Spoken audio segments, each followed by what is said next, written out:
Les médecins du Québec continuent de manifester leur opposition à la loi 2 qui va venir modifier leur rémunération et leur imposer des cibles de performance à compter du 1er janvier. Ils sont plusieurs centaines à avoir entamé des démarches pour aller pratiquer ailleurs au pays. D'ailleurs, le réseau de santé au Manitoba organisait hier soir un webinaire pour attirer les médecins francophones. On leur promet de généreuses primes s'ils acceptent de déménager, moins de contraintes réglementaires, plus d'autonomie. Évidemment, encore plus près des frontières du Québec, il y a le Nouveau-Brunswick. On vous parlait récemment de leurs efforts de recrutement, ainsi que l'Ontario. On va se rendre dans le nord de l'Ontario, retrouver Mélanie Goulet, qui est coordonnatrice du recrutement des professionnels de la santé à Hearst. Bonsoir, Mme Goulet. Bonsoir, ça va bien? Moi, ça va très bien. Dites-moi, combien de demandes de médecins québécois vous avez reçues dans les dernières semaines? Seulement à Hearst, on a eu environ, je te dirais, presque une dizaine là, jusqu'à date. Ça varie là, dans des spécialités, médecins de famille, des médecins qui veulent travailler en milieu hospitalier. Donc, c'est quand même euh, des fois, on se sent mal pour toute la situation, mais on a quand même une porte d'ouverture, on a quand même des gros besoins dans la région. Donc, on traite chaque demande là, qui rentre dans notre courriel. Et ça, c'est très, très inhabituel d'avoir autant d'intérêt de médecins en si peu de temps, là. Oui, oui, absolument. Là, puis en plus, c'était mon temps vraiment occupé, là, en fait, de recrutement, saison de recrutement. Donc, là, j'essayais de gérer un peu les dernières foires, en plus d'avoir toutes les demandes qui rentrent des médecins du Québec. Donc, c'est ça. Là, chaque jour, j'ai quasiment en moyenne 2 rencontres pour passer à travers de ce qu'on a disponible dans notre communauté. Puis, en ce moment, c'est beaucoup plus vers du dépannage, un petit peu moins, tu sais, les gens, je pense pas qu'ils sont prêts tout de suite à vouloir déménager, mais j'ai parlé avec d'autres recruteurs dans d'autres régions, puis eux disent qu'ils ont des gens qui sont prêts déjà à faire des visites communautaires, puis d'explorer autre chose.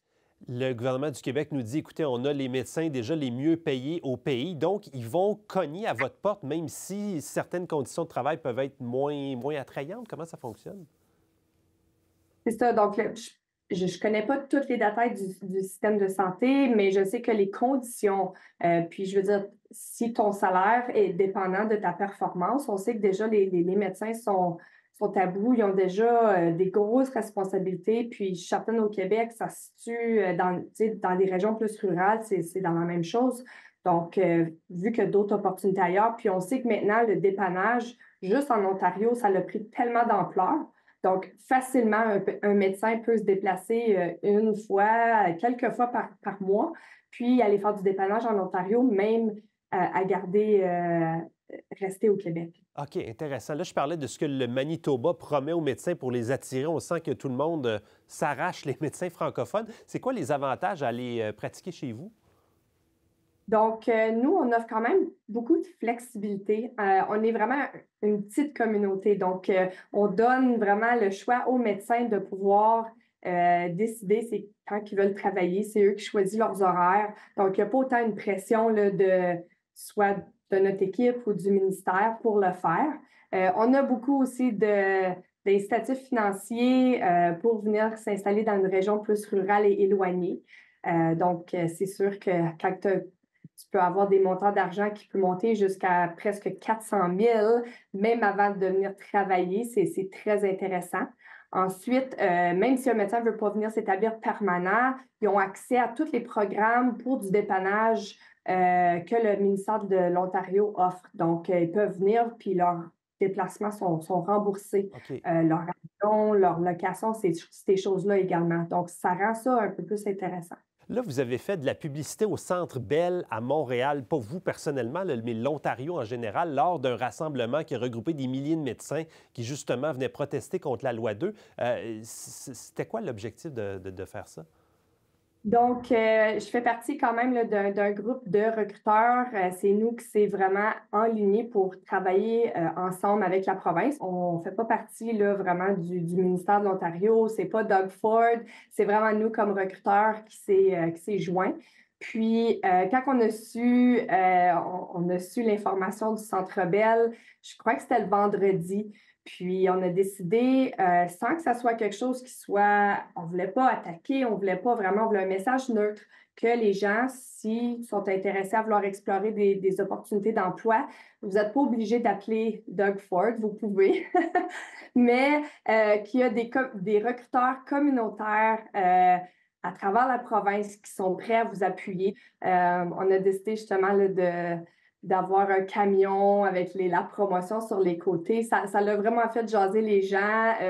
Même le conducteur nous envoyait quelques vidéos, là, puis la réaction des médecins au Québec. Mais c'est ça, nous, c'était vraiment juste de partager l'information, que ça soit accessible.